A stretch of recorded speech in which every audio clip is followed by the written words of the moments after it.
Hi, hello. So ito guys, nandito tayo sa Pangasinan. Nakapark tayo. Kanina pa kami naka-check out. Hinintay ko yung anak ko. Ang last class niya is 8:30 ng gabi. Makita nyo. Ayan guys. So nasa loob tayo na sasakyan. Mag-isa. Hinintay ko yung anak ko. So doon yung ano guys, yung school ng anak ko. So 8:30 pa matatapos. So sundin ko siya. Tapos tonight after namin mag-dinner, pupunta na ako ng Manila. Tapos bukas ng umaga is flight ko papuntang Kuwait. Ngayon, may twist. Si Mrs. bigla ang may vacation. So on the way na siya, dumating siya dito sa Philippines kaninang 5 o'clock in the afternoon. Sinundo siya ng mga bayaw niya. Shout out kay Kuya Jemo at Ading Alvin. Sila nagsundo sa kanya. So on the way sila from Manila to Pangasinan. Meron pang 1 hour ang tumawag si Mrs. kanina just to see me and the bata kasi uwi sila sa hometown ni Mrs. So ngayon, hindi ko alam kung tama ba yung oras ng pagkikita-kita namin kasi nga hinahabol ko din yung flight ko tomorrow ng 7 o'clock, 7:15 in the morning. So dire-diretso na ako ng airport niyan. So from here, from Pangasinan, take ako ng bus kasi itong car kukunin ng anak kasi service na niya. Tapos babalik tayo ng Kuwait to work again kasi may work na ako sa Sunday. So tomorrow Saturday, Sunday start na ng work ulit. Ayun guys. So pakita ko sa inyo mamaya kung paano ko yung luggage ko nandun pa sa hotel ng anak ko, yung sa accommodation niya. Then si Mrs. magkikita kami mamaya. So yun guys, so ang time check is 8:07. Matatapos yung bata ng 8:30. May few minutes pa. Pupunta na ako sa school kasi nandun yung luggage ko. So ipa-impake ko na dito. Naayos na siya. Actually wala naman masyadong dala, mga pagkapagkain lang. Kasi nauwi naman si Mrs. biglaan. May short vacation din si Mrs. So just to see us, just to see me, kasi ang tagal na namin din nakita ni Mrs. 2 weeks na. Kasi nga may vacation din ako ng 2 weeks kasi anak namin dito na sa Philippines, so kailangan makita ng bata. Ayan. Hindi ko alam po, nasa adjustment period pa kami kasi dito na siya sa Philippines. So I'm inside the car waiting. Ayun guys, naka-on. I just switch it on kasi nga papunta na ako sa school ng bata. Ayun guys, update natin ngayon. At saka ipapakita ko mamaya yung pagdating nila. Tapos yung pag-travel, makita nyo rin.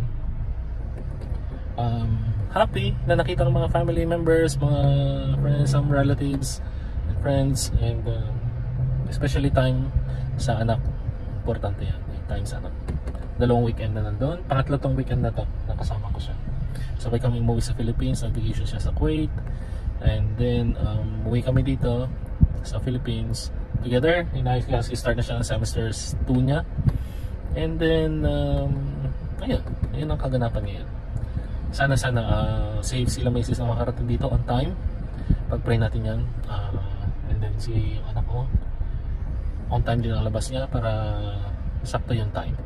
Tapos dun sa may tapat ng Chowking, dun na lang ang sakayan papuntang Manila. Marami daw. Kahapon nagtanong na ako kung anong gagawin. So ang sakayan daw dyan, maraming daw bus galing Baguio, galing galing dito somewhere, I don't know, I forgot the place. Manawag I think. So dito sila dumadaan sa harap itong way na to. Sa kabila naman papuntang Baguio, galing Baguio yung bus papuntang Manila. Then from Manila going to airport na ako.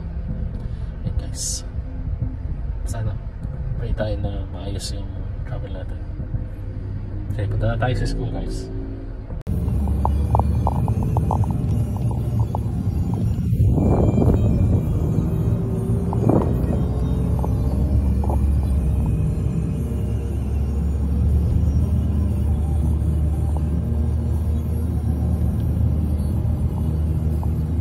Tambay doon.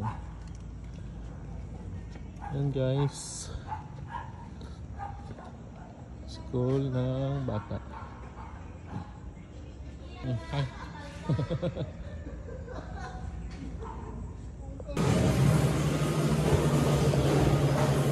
Chinese ako.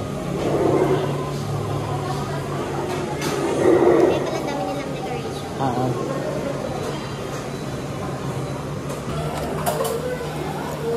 Ne?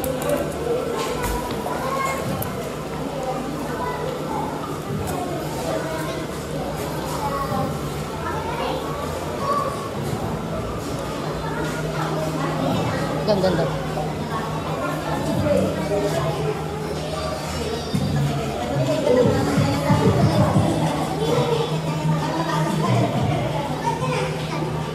Ito na. Ah, sige, dyan na. Dito ka. Dyan na ka.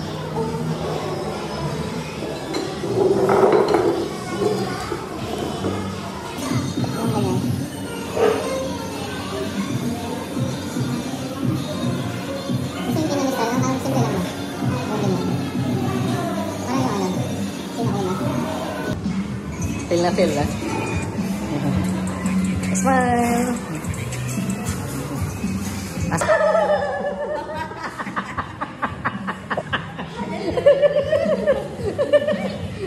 knew it. You knew it. Nagkita pa rin kayo.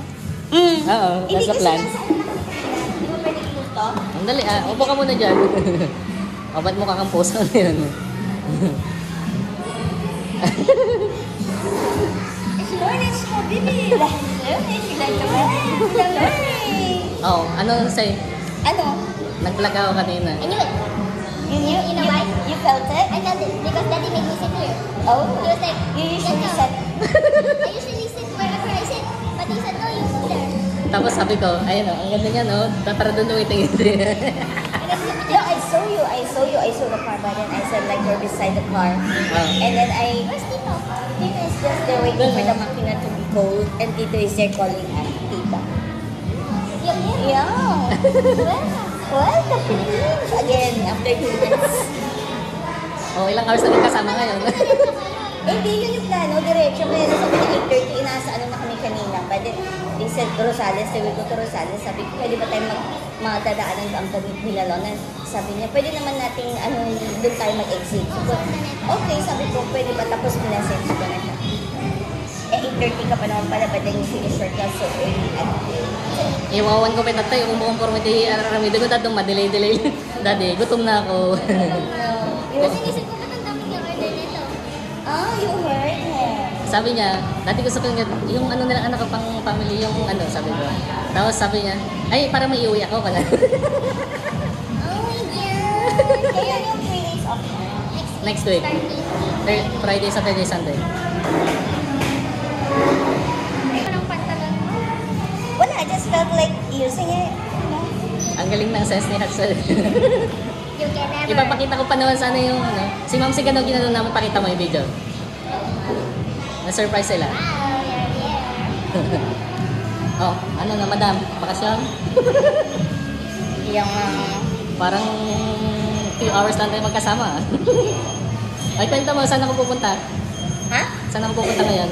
After dinner? Balik ka. Balik na, trabaho ulit. Siya naman ng bakasyon. Ayan guys. Ito yung, hindi actually kanina pinikwento ko na. Ano ba yung naka-live ka? Hindi film eh. Si nag-drive man, no? Ni Aldrin man.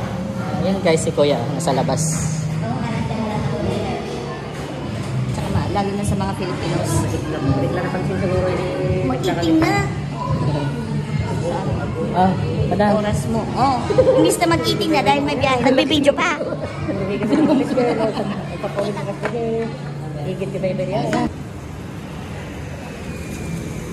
Waiting for bus going Manila.